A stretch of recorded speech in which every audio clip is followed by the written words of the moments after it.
Reading. Nō reira tēnā tātou katoa. Mr Speaker. Honourable Paula Bennett. Mr Speaker, it's with pleasure actually that I get to stand up and speak to the Maungaharuru Tangitu Hapu Claim Settlement Bill.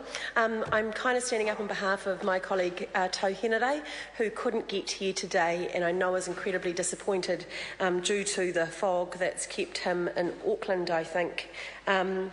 And I'm kind of pleased that the Honourable Minister Chris Finlayson is gone, because I wanted to say one thing nice about him and I don't like doing it when he's sitting next to me.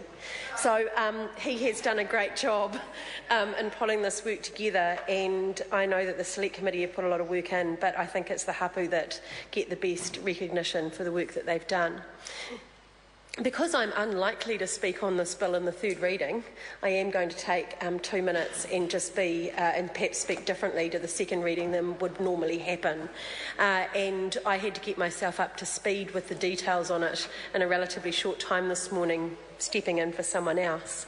And I actually lived at Lake Tutera for about 2 years in the early 90s, which was an interesting time in my life, but fell in love of the area, and it was an important part of my life. And reading the historical background to the claims that have been made here, and just acknowledging the grievance and the history, it's just kind of staggering. It's staggering to think of Māori and the Hapu in good faith in the mid sort of 1800s going out there and wanting to actually seek settlement and seek a peaceful settlement for the wars that were going on at that time.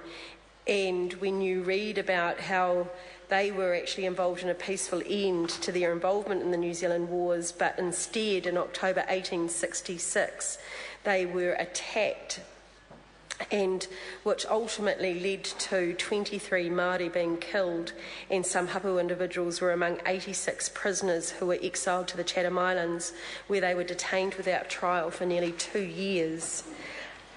It's staggering to think of the effect that must have had on the whole Hapu, on all of the whānau that left behind, that had to go there, that were going through that death. And I'm just so pleased that I hope that this puts the Crown apology in place, that it actually means they get recognition financially, that it helps them now gather that strength that they already have to actually see progress happen.